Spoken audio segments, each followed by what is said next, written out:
Bonjour à tous et bienvenue dans cette nouvelle chronique taraborienne. Une chronique taraborienne au cours de laquelle nous allons nous intéresser à Ceci, Vampire la Mascarade.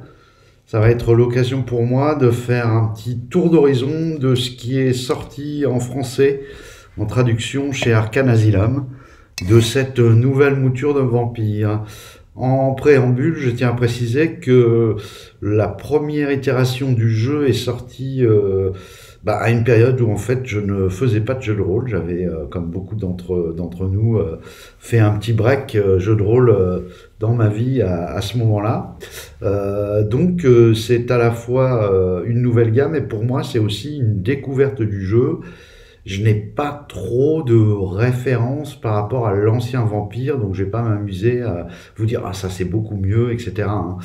Ça va être un tour d'ensemble. Alors je vais commencer avec ceci, qui est le kit d'initiation, qui coûte 5 €. Et d'entrée de jeu, on découvre un petit peu le nouveau positionnement de la gamme. Alors on est sur quelque chose de très moderne, je trouve, en termes de maquette, avec notamment l'utilisation de beaucoup de photos. Vous voyez, c'est assez aéré, c'est pas écrit trop petit, je trouve ça vraiment pas mal. Il y a des dessins également, mais il y a aussi des photomontages, des choses comme ça. C'est plutôt moderne en fait, ce genre de mise en page, même si là il y a du 3 colonnes que j'aime moins par rapport à du 2 colonnes, ça reste très sympathique.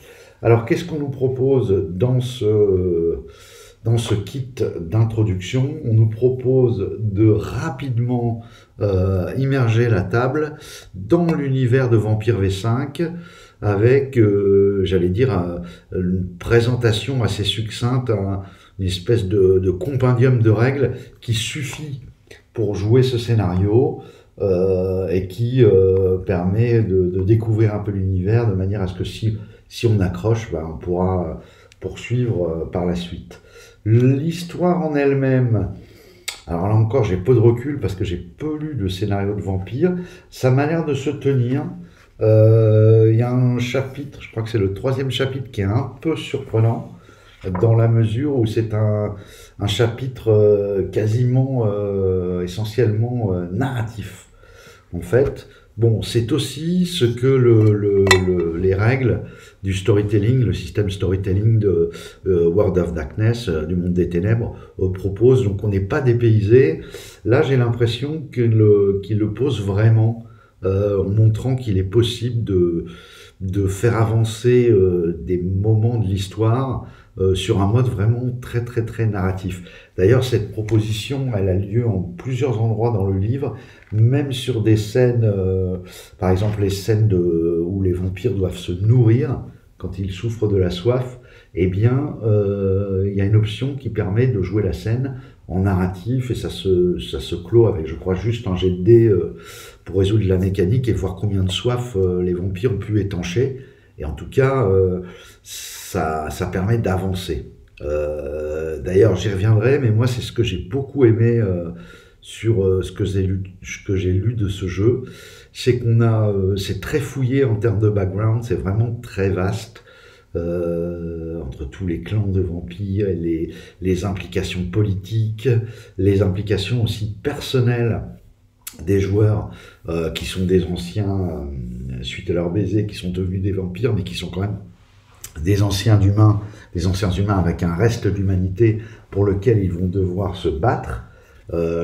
Cette lutte interne entre l'humanité du personnage et la bête qui se réveille progressivement en lui est un des moteurs du jeu, et j'ai hâte de voir ce que ça va donner en partie, puisque je vais lancer une campagne là, par le biais des chroniques de l'étrange, dont une partie des histoires seront motorisées par Vampire 5, ça va démarrer le 12 avril. J'ai hâte de voir ce que ça donne autour de la table. Pour l'instant, j'ai juste fait une partie en tant que joueur, et je dois dire que j'ai été assez surpris de l'efficacité de la chose. C'est-à-dire que moi, je n'avais pas encore reçu, ou j'avais reçu la veille, je crois, ou l'avant-veille, le bouquin de règles, voilà, le livre de base des règles. Donc, autant dire que j'avais une connaissance zéro sur les règles. En termes d'univers, c'est un peu la même chose. J'avais dû lire, je crois, le premier chapitre. Mon histoire personnelle fait que sur toute l'iconographie pop culture des vampires, je vais connaître, oui, Bram Stoker, que j'ai lu il y a bien longtemps, puis j'ai vu le film, notamment le Coppola, mais pas que. J'avais vu à l'époque également Blade, quelques vieux films de la Hammer, mais bon, je suis pas du tout un spécialiste, c'est un univers qui est quand même assez nouveau pour moi. J'ai quelques références, mais qui sont pas forcément d'ailleurs judicieuses. Il y a un chapitre dans les règles de base d'ailleurs où ils essaient de casser un peu par rapport au jeu et comment sont traités les vampires, un peu les idées reçues, est-ce que là ils repoussent ou là ils ne repoussent pas, etc. Bon, en fait, dans le jeu, pas du tout. Par exemple, le pieu en bois dans le cœur, en fait, ça ne tue pas le vampire, ça le met juste dans un état de torpeur, mais il reste encore bien vivant, etc., etc. Donc je partais de très loin. Et ça m'a pas empêché de m'éclater pendant la partie, de faire vraiment une bonne partie, d'être suffisamment à l'aise pour être plus sur l'incarnation de personnage, le roleplay, etc. Donc pour moi, voilà, cette partie m'a vraiment conquis de ce point de vue-là, de me dire, ça c'est un jeu que j'ai envie de maîtriser parce que ça a l'air puissant quand même, puisqu'avec des novices, on arrive quand même à faire quelque chose de très très très très bon, dès lors que les attendus de base sont les mêmes pour tout le monde, comme d'habitude à une table de jeu de rôle, et que tout le monde a un petit peu envie de jouer dans cet univers. Alors, voilà, tout seigneur, tout honneur, le livre de base. Encore une fois, une couverture beaucoup plus moderne, une iconographie aussi des plus modernes. Alors, ça va commencer avec je vais pas tout vous faire voir, ça commence avec des espèces de pêle-mêle qui mettent bien dans qui sont des bouts soit des coupures de journaux, des lettres, des choses comme ça. Il y a beaucoup de choses épistolaires en fait, et ça vous met bien quand même dans l'ambiance du jeu. On commence un petit peu à comprendre comment la thématique principale est traitée dans le jeu, sans trop rentrer dans les mécaniques. Encore une fois, je trouvais ça assez malin. Vous voyez, on va vous parler des clans, on va vous présenter les Brujas, qui sont plutôt, entre guillemets, des rebelles. On va vous présenter un peu les Divas, les Toreadors, les Nosferatu, qui sont plus sur le côté horrifique. On va vous présenter les Gangrels, qui sont plus des bêtes, au premier degré, les Ventrus, etc. Et c'est assez digeste. Même si c'est un peu light, ça permet de démarrer en ayant quand même le minimum, mais en tout cas en ayant des bases qui vont pouvoir être, comment dirais-je, fertiles au cours des parties. Et ça, c'est très sympa. D'ailleurs, c'est une des principales différences que je vois avec Mage, c'est que là, ça paraît quand même beaucoup plus facile d'accès. Ensuite, on vous parle du concept général, une citation de Jonathan Harker. Vous voyez ce genre de photos là, qui ont le côté un peu, voilà. Je trouve que ça colle bien. Je trouve que c'est raccord avec les thématiques. Je sais plus où j'ai lu ça. Je crois que les gens c'est Paradox qui fait cette 5e version. Et je crois qu'en fait, quand ils ont repris la licence, ils ont mis en directeur de collection, en directeur artistique, une personne qui est issue des milieux de la mode. Et ça se sent. Vous voyez, même chapitre, la mode chez les descendants. Les descendants, les fameux Kindred, donc, qui sont les vampires. Vous avez un petit lexique, alors là, il faut y aller direct, page 58, où les principaux termes de référence du jeu vous sont expliqués. Vous voyez, encore une fois, par rapport aux 20 pages de Mage, on est sur quelque chose de beaucoup plus succinct et de beaucoup plus facilement appréhensible. Et puis après, on va attaquer le tour des différents clans avec une présentation en bonne et due forme, même si ce sera encore développé dans les suppléments que je vais vous présenter par la suite. Donc vous voyez ces espèces de trucs gravure de mode là. Bon, alors je crois que ça n'a pas fait l'unanimité auprès des joueurs. Il y en a qui ont trouvé ça un peu hors propos, mais moi je trouve que ça passe bien. C'est ça. Il y a ce qu'il faut hein, en illu. Alors là, avec le reflet du soleil et le fait que je suis pas très bon, pas très bien latéralisé, comme vous pouvez le voir. Voilà. Donc moi je trouve que ça fonctionne bien pour ma part. Alors j'ai pas non plus les références des anciennes éditions, etc. Vous avez quand même voilà un livre hyper graphique qui claque et qui est très, que moi je trouve très moderne. Donc on vous présente tous les clans. Puis à l'issue de cette présentation des clans, vous avez même les caïtifs, les sangs clairs, qui sont des tout jeunes vampires. Vous avez, ça commence à la page 115, les règles du système donc storytelling. Alors, je sais pas, encore une fois, j'ai découvert ce système qui est donc complètement nouveau pour moi. Ça m'a l'air bougrement efficace sur ce que ça propose d'émuler. Il y a encore peut-être un peu trop alors c'est pas des dons, ils appellent ça des disciplines, mais de trucs un peu spéciaux, d'atouts que vont pouvoir utiliser vos personnages. Je trouve qu'à un moment on est un peu dans le listing de, voilà, on n'est pas sur les 1500 dons de Pathfinder, mais on a quand même du choix. Et ils ont restreint quand même, je crois que ça s'arrête au niveau 5, avant ça montait jusqu'au niveau 10. Les règles, sinon, sont assez simples. Alors, il y a un système de dés spéciaux, mais on peut jouer avec des dés 10. Vous jetez vos dés, tout ce qui est 6 ou plus est une réussite, et il faut faire un certain nombre de réussites pour réussir l'action. Vous pouvez également décider dans votre scénario de mettre de la granularité. À 3 réussites, c'est réussi. À 4, on a des infos en plus, etc., etc. En parallèle à cela, on a des points de soif, une jauge de soif. Si notre jauge de soif qui va de 0 à 5, si notre jauge de soif est à 3 par exemple, quand on constitue son pool de dés, qui se constitue avec un attribut, donc soit mental, soit un attribut physique et psychologique, je crois le dernier, enfin il y a un troisième, non c'est pas psychologique mais bon. Attendez, je vais vous sortir tout de suite, il y a une feuille de perso ici. Donc c'est mental, social et physique. Et auquel on adjoint, donc vous avez entre 0 et 5, par exemple vous avez la force dans les attributs physiques, si vous avez 3 en force et que vous voulez utiliser, par exemple mettre un coup de poing, donc ce sera bagarre, si vous avez 2 en bagarre, vous prenez 3 plus 2, 5 dés. Et maintenant, dans ces dés qui sont à l'origine d'une couleur, si vous êtes à 3 dans votre jauge de soif, vous remplacez 3 de ces dés par des dés de couleur.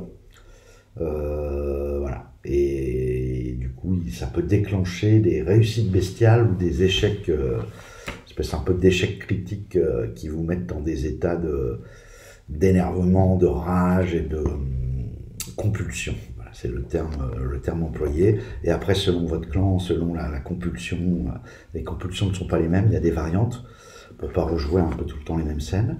Donc les règles, ça va assez vite. Les règles insistent très très lourdement sur le fait qu'il faut vraiment privilégier, voilà, c'est le système storytelling qui ne porte pas son nom pour rien. Il faut vraiment insister sur la narration. En fait, tout est fait pour motoriser votre histoire. Donc ça, moi j'ai adoré. J'ai vraiment adoré toute cette partie-là. Vous avez ensuite un chapitre sur les personnages, un petit peu comment créer un personnage. On passe par la fameuse page qui récapitule toutes les étapes afin de créer votre personnage. Donc on part sur un concept central, puis on choisit son clan et son sire ou sa dame, les sires et les dames étant la personne qui vous a étreint et qui vous a transformé en vampire, avec lequel, bien évidemment, un lien particulier se lie dès le début. Ensuite, les attributs, les compétences de discipline, la prédation, prédateur, en fait, c'est la façon que vous avez de vous nourrir. Alors, il y en a plusieurs, hein. Il y a ceux qui biberonnent, les fermiers, ceux qui prennent sur des petits animaux ou des poches de sang. Enfin, c'est très varié, je ne vais pas rentrer dans le détail, mais c'est assez plaisant à lire en tout cas. Puis les avantages, conviction et attache, brume du temps, voilà, ça c'est selon les générations, et puis bah, les coups, entrées, etc. pour faire votre personnage. Ensuite, au-delà des personnages, il y a une espèce de groupe, c'est le groupe de personnages, qu'on appelle par exemple la troupe en Medfan, la communauté de l'anneau, si on veut prendre un exemple, je pense assez parlant. Là, ça s'appelle des coteries. Donc ce sont plusieurs vampires qui ne sont pas nécessairement du même clan et qui se sont regroupés, souvent pour des questions d'entraide et de survie. Car même s'ils sont très puissants grâce à leurs compétences, il y a un petit côté un peu survivaliste, moi j'ai trouvé dans ce jeu, à savoir vous êtes au milieu des intrigues politiques de toute la communauté de vampires, et vous êtes aussi au milieu de la société des hommes, pour laquelle vous devez passer inaperçu. C'est d'ailleurs cela qu'on appelle la fameuse mascarade. C'est le fait que les vampires ne doivent pas se faire repérer par les humains, même si c'est chose faite, puisqu'il y a la seconde inquisition qui a déjà pris connaissance du fait qu'il y avait des créatures surnaturelles et qui les chasse, et qui les traque sur les réseaux, etc. etc. Et donc là, les styles de prédation, les avantages. Donc après, là, c'est la partie un peu plus fastidieuse dans le sens où c'est le catalogue, hein. Vous avez des avantages, donc vous avez des pages où voilà, vous lisez les avantages, vous choisissez celui que vous voulez. On vous renseigne après sur comment créer votre coterie, de manière à ce que ça reste quand même cohérent en termes de vraisemblance. Vous avez ensuite un petit chapitre vérité et mensonge sur les vampires, la soif, là on est toujours dans le grand chapitre règles, hein, c'est des espèces de sous-chapitres, le sang, les puissances de sang, le prix du sang, les menaces sur le sang, un chapitre qui s'intitule « Tuer ce que tu manges, chasse et meurs », la résonance, les degrés de damnation, très intéressant aussi, où on évoque la diablerie, qui est le fait de s'abreuver auprès d'un vampire, c'est-à-dire de sucer le sang d'un vampire. L'humanité, qui est développée également, on vous explique les concepts. Donc, quand vous avez 8 en humanité, bah, vous n'avez pas la même chose. Vous êtes un peu moins humain que celui qui a 10. Voilà, par exemple, quand vous avez 10, vous pouvez sortir normalement, vous n'êtes pas obligé d'utiliser de vos réserves d'énergie pour prendre ce qu'on appelle les couleurs de la vie.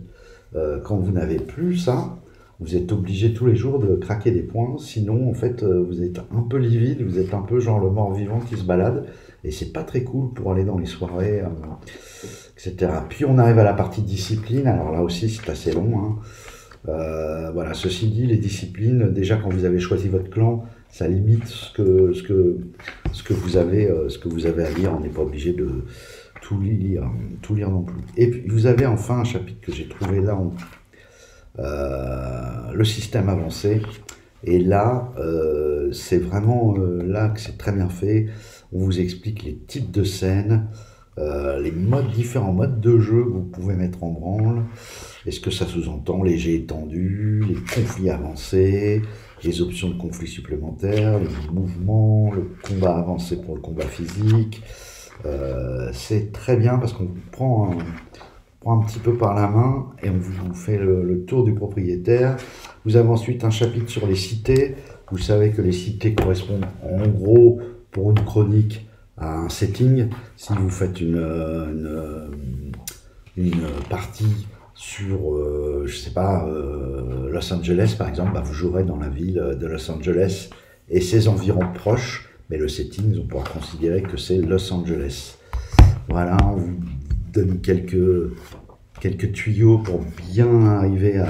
C'est un jeu assez atmosphérique, donc on vous explique un peu comment arriver à faire ressentir à vos joueurs l'atmosphère de la ville dans laquelle ils sont, avec ses complots politiques, le poids de la seconde inquisition, etc. Et vous avez enfin un chapitre que j'ai adoré, je pense que c'est mon chapitre préféré, qui s'appelle Chronique, celui où on vous explique un petit peu comment...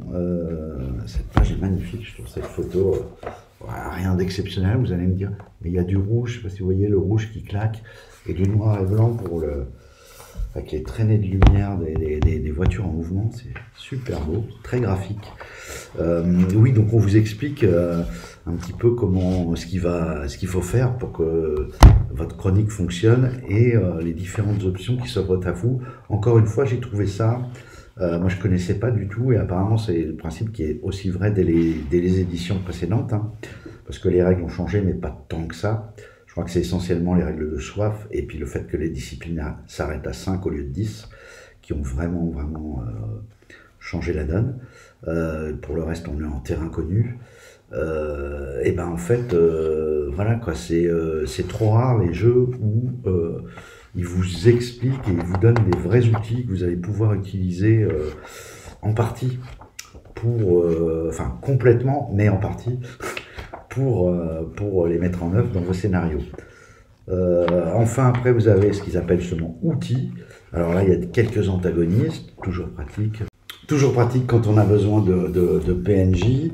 Et vous voyez, il n'y a pas que... Ce qui est très bien fait, c'est qu'il n'y a pas que les caractéristiques. C'est vraiment... d'ailleurs, les caractéristiques, elles viennent finaliser le tout. Mais on vous parle plutôt des implications. Qu'est-ce que ça va impliquer, par exemple, de mettre des loups-garous dans votre setting, etc. Vous avez ensuite des petites choses sur les armes. Car oui, c'est un jeu qui est quand même... qui propose... de l'action, etc. Vous avez des espèces de petits zooms sur les Baclans, les Bahari, les Karna, la convention de Thorn, etc. La lignée de Darrenstadt, la première Inquisition. Voilà, alors ça vous met un petit peu encore des couches de background supplémentaires. Vous avez à chaque fois, je vous montre comment c'est fait, vous avez à chaque fois une page. Et vous voyez, sur toute une page, il vous traite d'un sujet que vous pourrez inclure dans vos chroniques, les mêler les uns les autres. Et puis on va finir par une feuille de personnage et un lexique, je crois.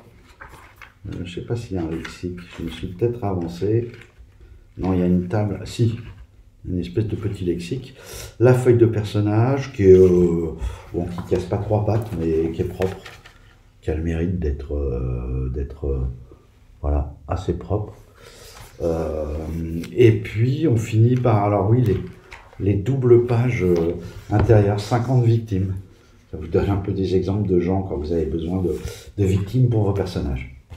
Alors, bon, je pense que pour les autres suppléments, je vais faire une autre vidéo parce que sinon ça va être un peu long.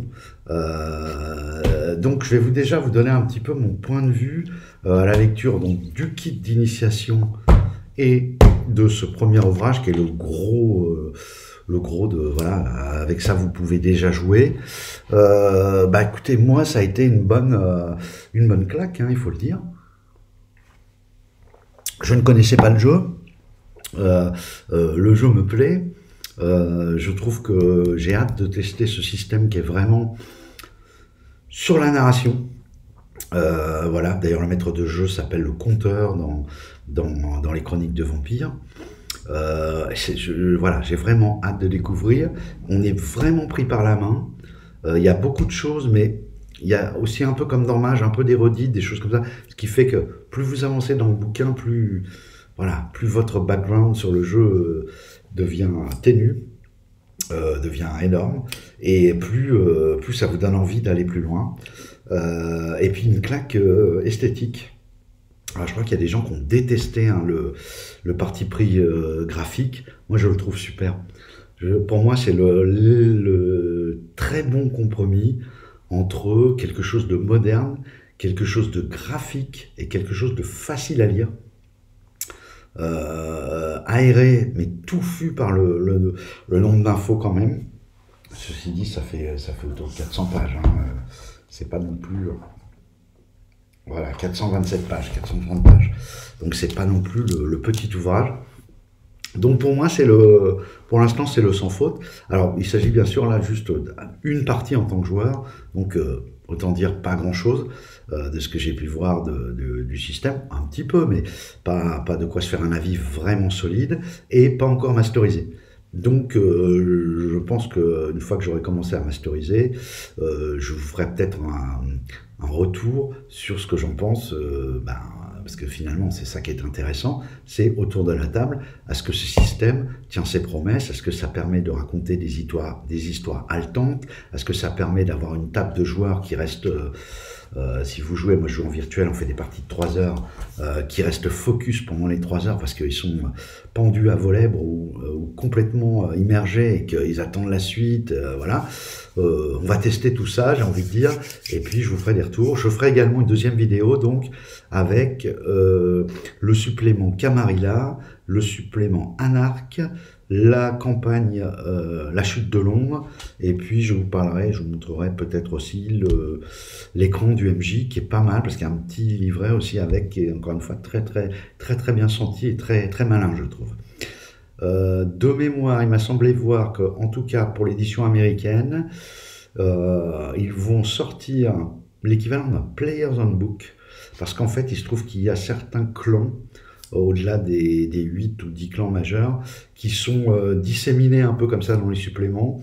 Donc ils vont sortir un volume spécialement, qui va s'adresser spécialement aux joueurs et qui regroupera toutes les disciplines, tous les clans, tous les avantages, et c'est vraiment le livre pour créer les personnages. Je pense que c'est une bonne idée, plutôt que d'avoir tel clan, c'est non, supplément Cults of the God, etc. Il y a, je crois, également Chicago by Night, qui est le supplément qui, je crois que Arcane a annoncé qu'ils avaient quasiment fini la traduction, mais qu'ils attendaient pour des histoires de droit, voilà. Il y a également Cult of the Blood Gods, voilà, qui est un petit peu sur tout ce qui est les cultes dans la société vampire, donc très intéressant. J'ai hâte, j'espère que ce coup de cœur va durer, parce que je sais aussi que je suis le genre de personnage à m'emballer comme ça sur un jeu, et puis finalement après à freiner, me dire ouais finalement, est-ce que... Donc voilà, vous aurez de mes nouvelles, en tout cas sur le reste de la gamme qui a été traduite, et puis plus tard quand j'aurai commencé à faire jouer, sur est-ce que ça tient, est-ce que ça me paraît tenir ses promesses, est-ce que je suis toujours aussi accroché par le jeu. Voilà, je vous remercie de m'avoir écouté, je vous dis à très bientôt pour une prochaine vidéo. Au revoir.